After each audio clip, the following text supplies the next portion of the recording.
Olá, muito bom dia para você, tudo bem? O Auto Esporte de hoje está entre os primeiros carros produzidos em escala industrial no Brasil.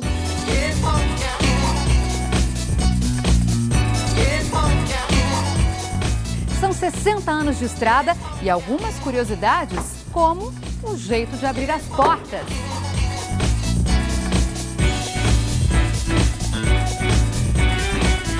E no caso desse modelo aqui, ó, para fechar, tem que puxar o volante.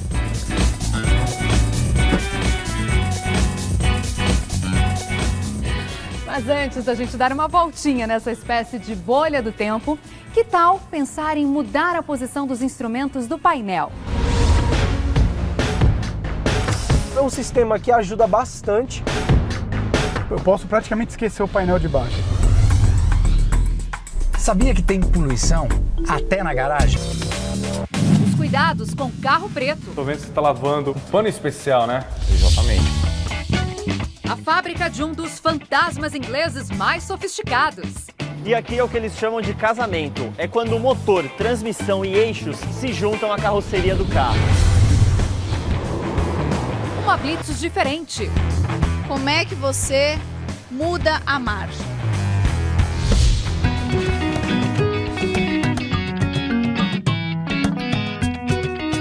Esses dois carros que abriram caminho para a indústria nacional disputam o título de pioneiro.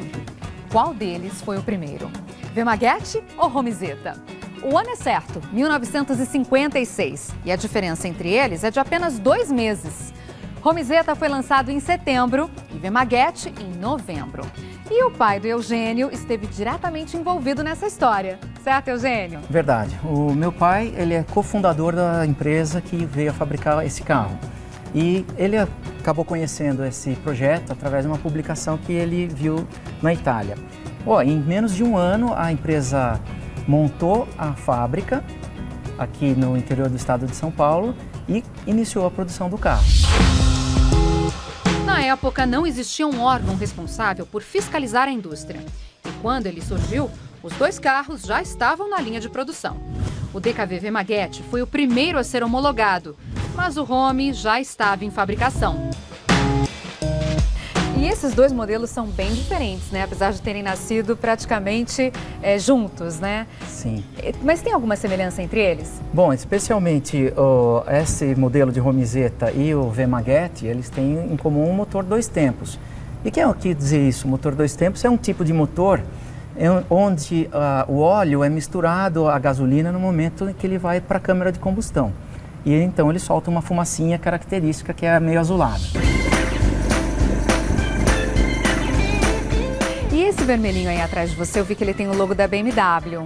Assim como a Romi, que produziu a Romizeta no Brasil, a BMW também adquiriu os direitos de produção do carro na Alemanha e lá ele foi produzido. Olha, eu gostei e quero experimentar, mas eu vou escolher rodar no primogênito. Você tem alguma dica para me dar de dirigibilidade? Porque eu quero fazer bonito, hein? A alavanca de marchas é deste lado. Do lado esquerdo? Do lado esquerdo. Ou seja, exige coordenação motor ali também, né? Mas rapidinho você pega o jeito. Será? Vamos ver?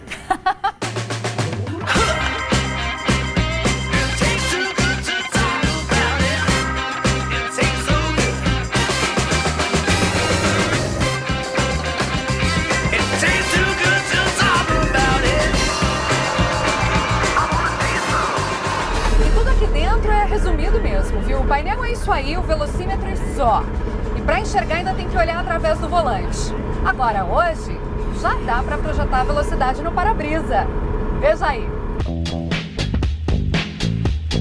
Esse sistema aqui se chama Head Up Display. Nada mais é do modo brasileiro uma velocidade projetada. A inspiração vem dos caças, fabricados a partir dos anos 70. Hoje, a tecnologia a laser vem de fábrica, em modelos que custam acima de R$150 mil. Mas já existem algumas alternativas para quem quer usar como acessório. Esse aqui sai por apenas R$500 com a instalação. Tá vendo essa entrada? É a chamada OBD2. Ela permite a leitura e a transmissão de vários dados mecânicos e elétricos. A pessoa tendo um leve conhecimento mesmo só aonde fica a conexão OBD2 do carro, em 5 minutos você faz uma instalação fácil. Não só velocidade, GPS, mas você tem aí RPM, voltagem de bateria, consumo, essas indicações aí do que está acontecendo com o carro. Você pode dar uma olhada também, que ele tem uma avaria de injeção marcando nesse veículo. E o próprio sistema ele também identifica no painel quando aparece alguma avaria. As vantagens de se ter o velocímetro na altura dos olhos são muitas. Uma marcação analógica, você poder converter isso de uma forma precisa na forma digital, acaba auxiliando o motorista a evitar multas, né? E o controle de velocidade ajuda até numa freada de emergência. Por exemplo, a mais de 100 km por hora você pode estar andando 33 metros por segundo e se você perder 2, 3 segundos é quase um acidente ou quem sabe até arriscar a sua vida. Então... Olha como um pedacinho de película escura realça as informações. Eu estou controlando a minha velocidade somente via head-up display. Aqui é 40 km por hora, essa é uma via de 60. Vou até chegar, dá até para dar uma aceleradinha sem medo aqui, ó. Eu posso praticamente esquecer o painel de baixo aqui. O Rodrigo conseguiu criar uma velocidade projetada através de um aplicativo. Eu procurei um velocímetro GPS e aí que eu ativei a opção, vi que ele inverteu a tela, que eu coloquei no para-brisa, eu vi que era perfeito. Que era essa a função, entendeu? O reflexo pode não ficar lá tão visível quanto aquela projeção dos equipamentos originais. Mas também tem um porém, né? Como eu faço bastante viagem noturna, então eu costumo utilizar ele nessas viagens justamente para manter a visão na rodovia, né? Sim. E por causa do radar também da rodovia. E adeus multa, agora já era, acabou. Daqui a pouco no Auto Esporte. Seu carro é preto? Então vamos dar um trato? Tô vendo que você tá lavando o carro a seco, né? Com um pano especial, né? Exatamente, é uma microfibra. Vamos cuidar da postura? Um passeio pela fábrica de um dos símbolos máximos da sofisticação.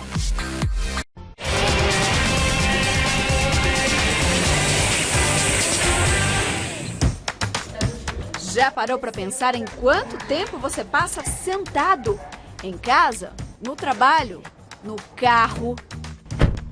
Se juntarmos essas horas todas, sem dúvida, o corpo vai reclamar. E no trânsito, é ainda mais difícil cuidar da postura.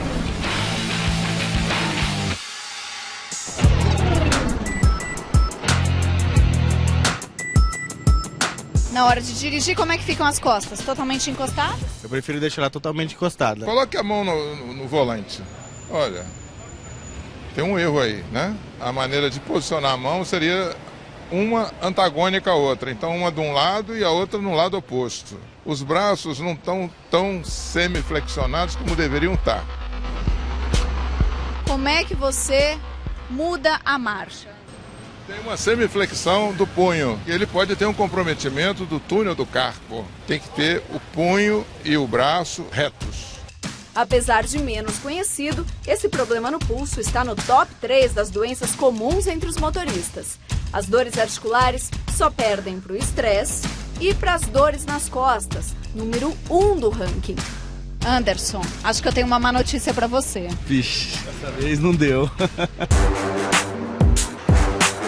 Os problemas vão da cabeça aos pés e não são poucos. E aí, bora se ajeitar no banco? Então, vamos lá. Regras básicas de postura ao volante. Coluna encostada no banco e cabeça também. A inclinação deve ser um pouco maior que 90 graus.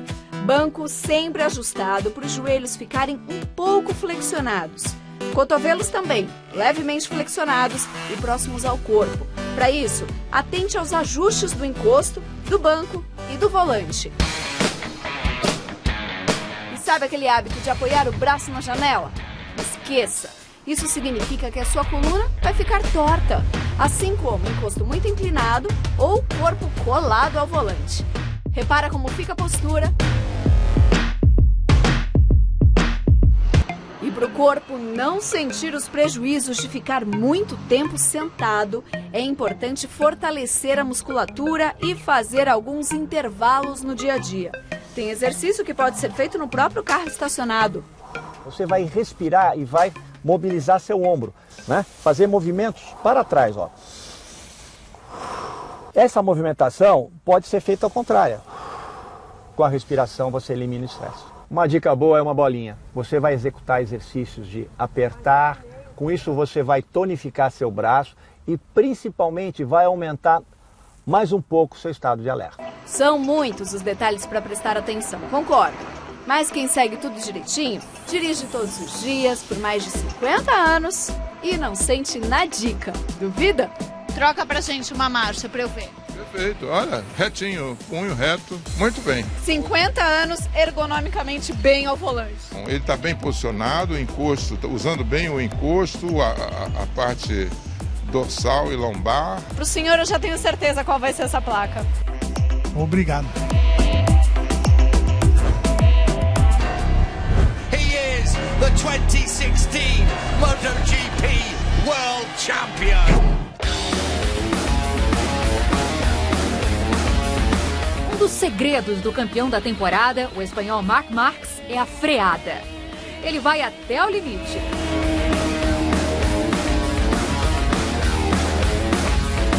A imagem da roda traseira da moto de Marquez levantando é comum. A frenagem é um dos pontos principais da MotoGP. É onde o piloto consegue ultrapassar mais fácil o seu adversário. Por isso o sistema de freio tem que ser muito forte. Aqui o disco é de carbono, só funciona em altíssimas temperaturas. Ele fica desmontado o tempo inteiro, com uma pinça fora da moto. Só é colocado na hora do piloto entrar na pista. E diferente, a mangueira que não vai um parafuso, ela é de clipe para facilitar essa montagem de uma maneira mais rápida. Na Austrália, com o título na mão, Marquez se desconcentrou e foi para a brita. Mas, em compensação, a técnica do espanhol valeu um tempo precioso esse ano.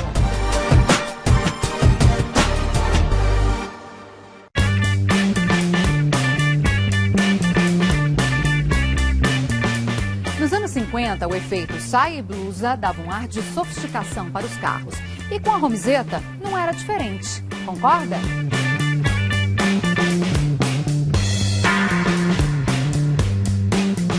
Atualmente, muita gente vê requinte na sobriedade do preto. Mas carro na cor preta, se não tiver boa manutenção, desvaloriza. Aos poucos, os carros pretos voltam às ruas. As empresas de transporte individual privado e os táxis de luxo em cidades como São Paulo e Belo Horizonte deram uma força para a terceira cor mais vendida no país. E para manter a pintura em bom estado, atenção aos pequenos defeitos. Eles podem parecer grandes, como uma lavagem ou um polimento mal feito, por exemplo. Boina muito grande, né? Posição de máquina errada e pressa para entregar. E para resolver isso aqui, dá para pegar um pano, passar para tirar? Não, isso aí só se resolve fazendo um polimento técnico com um especialista.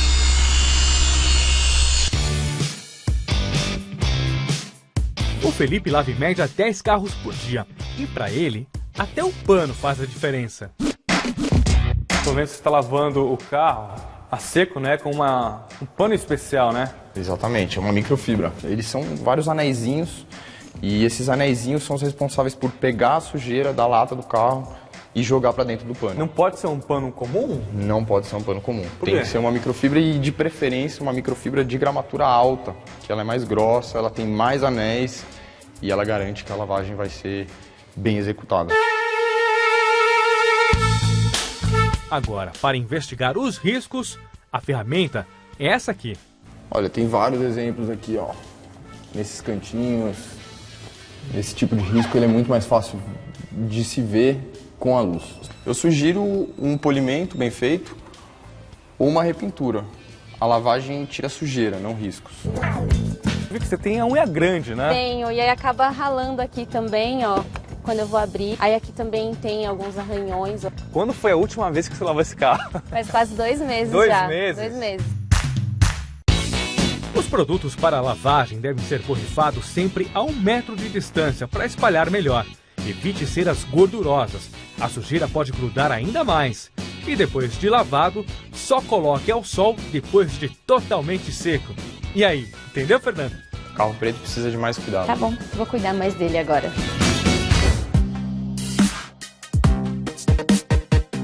Esse Esse é o Diabo Verde, uma das atrações do Salão de Paris. O nome é uma homenagem ao circuito de Nürburgring, na Alemanha. Até os anos 70, tinha 28 quilômetros conhecidos como Inferno Verde. E o Mercedes AM GT-R tem perfil de corredor. São 585 cavalos no V8 biturbo de 4 litros. E programe-se para ver as novidades do Salão do Automóvel de São Paulo, que vai rolar de 10 a 20 de novembro. Sabia que tem poluição até na garagem? Não sou eu que vou piorar as coisas. Já até desliguei o carro. Professor, mesma coisa. Quer dizer, não é só sair projetando uma garagem, tem que pensar na qualidade do ar, não é isso? Ela é o local do edifício onde há maior concentração de poluentes. Né? Nós temos que expulsar esse ar da garagem, que está cheio de monóxido de carbono, óxidos, e trazer ar novo de fora para dentro da garagem. A circulação desses gases pode acontecer de maneira natural, onde o ar novo entra por um lado da garagem, que normalmente é o próprio portão de entrada dos carros. Tinha um pessoal aí que antigamente ficava esquentando o carro dentro de uma garagem um bom tempo com o carro ligado. Tudo isso vai deixando esse ar saturado dentro da garagem. Isso daí não só vai prejudicar a qualidade do ar, como vai deixar a garagem muito quente também, né? Quando a circulação não é suficiente, essas máquinas, que parecem ventiladores, são instaladas nas passagens de ar, mandando a fumaça lá para fora. O CO, ou monóxido de carbono, é invisível, silencioso e bem agressivo. A partir de que número começa a ficar preocupante aí a sua medição? Até 10 ppm é normal no ambiente, né? O corpo não sente. Mas a partir dessa concentração nós já começamos a sentir um pouco de o olho ardendo, dor de cabeça, né? E até acima de 30 ppm já é uma situação crítica que não é um ambiente para nós ficarmos. Então, aquela história de esperar alguém no carro e com o motor e o ar ligados dentro da garagem, nem pensar. Até porque o ar-condicionado faz o motor poluir até 7% mais. Vamos ver lá perto daquela parede? Aqui, para cá. Tem pouca circulação. A tendência é que o teor de CO2 vai subir aqui bastante. Já explodiu. Mas chegamos aqui, não ficamos... 49, 50. 52, tá subindo. Tá subindo, continua subindo. E a gente sente o cheiro. Vamos sair rápido daqui, vamos ver se tem um local bom. Vamos embora. Esse aqui é por efeito chaminé, porque os gases quentes que estão na garagem, eles vão sair por aqui. Aqui no momento está com 5 ppm. Bom, tranquilo. Esse tipo de duto é o mais comum que existe ou não? Não. Comum são as grades.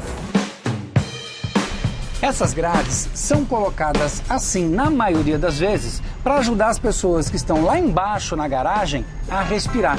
Por isso, tralha aqui nem pensar, né, pessoal? Vamos tirar?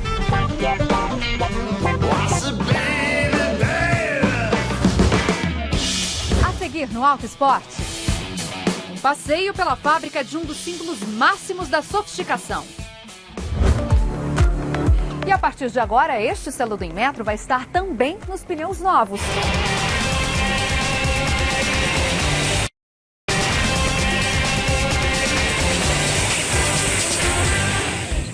Este selo todo mundo já conhece. É uma espécie de certificado de qualidade do Inmetro que garante informações complementares daquilo que se compra. E a partir de agora, este selo do Inmetro vai estar também nos pneus novos, que na hora da compra aparece colado na banda de rodagem. E por aqui o consumidor tem uma série de informações. Esse ícone representa resistência ao rolamento. A nota vai de A até G. Verde para os pneus que ajudam o carro a economizar combustível. Vermelho para o tipo de pneu que faz o carro gastar mais. Desse lado aqui a mesma coisa, nota de A a G, só que a informação aqui é sobre a aderência dos pneus à pista molhada no momento de frenagem. E aqui embaixo é o nível de ruído do pneu quando ele está rodando. Para os carros de passeio, não pode passar dos 75 decibéis. As lojas têm até abril de 2018 para desovar todo o estoque de pneus que já saíram de fábrica e não estão certificados. Mas com ou sem o novo selo do Inmetro, você precisa também prestar atenção na validade dos pneus. Então olha aqui estes 4 números. Os 2 primeiros indicam a semana e os 2 últimos o ano de fabricação. Neste caso, fevereiro de 2016. Um pneu vale por 5 anos.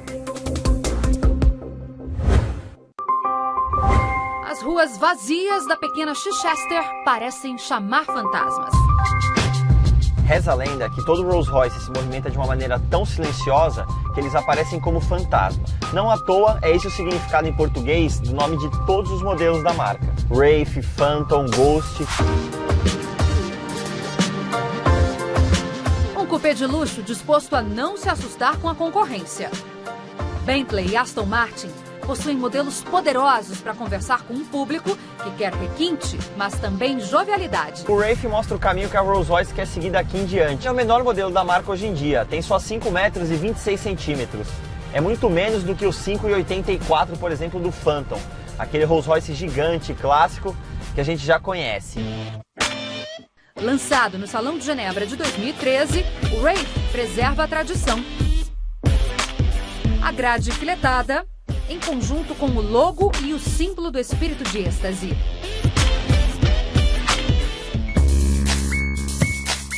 É o modelo de maior potência e com mais tecnologia já produzido pela marca. São 632 cavalos. Ele acelera muito bem. O torque, por exemplo, é maior do que o de uma Ferrari 488. O câmbio é automático na coluna, bem tradicional, como nos carros antigos. A marca diz que é um respeito à tradição. E se o dono desse carro quiser uma condução mais esportiva, certamente ele vai ter um super esportivo na garagem.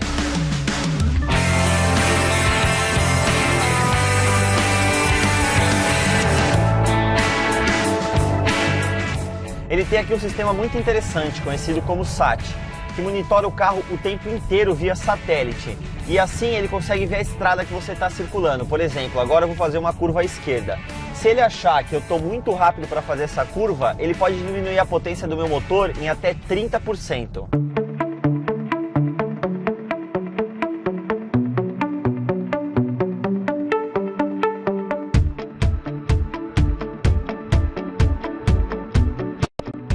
Esse é o ponto onde tudo começa. A carroceria vem da Alemanha, mas a pintura e a montagem é feita aqui em Goodwood, na Inglaterra.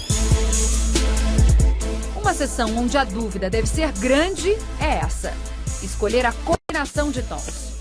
São mais de 44 mil cores disponíveis. E se você não estiver satisfeito com nenhuma delas, você pode criar a sua própria cor. Por exemplo, você pode trazer um item pessoal, como um batom, e pedir para reproduzir essa cor na carroceria do seu carro. E olha só, esse aqui é um exemplo de rosa Deborah Pink, ou seja, só a Deborah pode ter um Rolls Royce dessa cor. É curioso ver as peças espalhadas e a carroceria no osso, sem acabamento. A linha de produção tem muito trabalho artesanal. As bandeiras indicam o destino de cada carro. E aqui é o que eles chamam de casamento. É quando o motor, transmissão e eixos se juntam à carroceria do carro. Dura só 1 hora, o mesmo tempo em que o carro fica parado em cada estação, incluindo as de acabamentos internos, que são um capítulo à parte.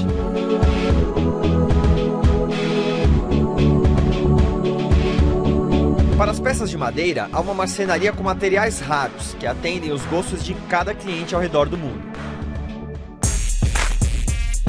O trabalho manual é uma garantia do controle de qualidade. Esses profissionais procuram falhas no couro. Tem algum vinco? Essa parte será eliminada com um corte a laser. No teto, cada um dos 1.480 cabos de fibra ótica são colocados à mão. E tudo isso justifica a instalação cuidadosa de um dos símbolos mundiais de sofisticação. E finalmente, depois de 400 horas, o Rolls-Royce sai da linha de montagem. É uma produção extremamente restrita, somente 4 mil carros por ano são feitos aqui. São os novos fantasmas, prontos para voar.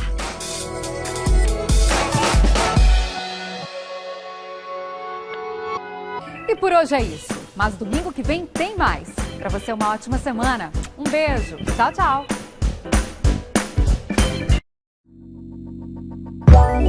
Let it go.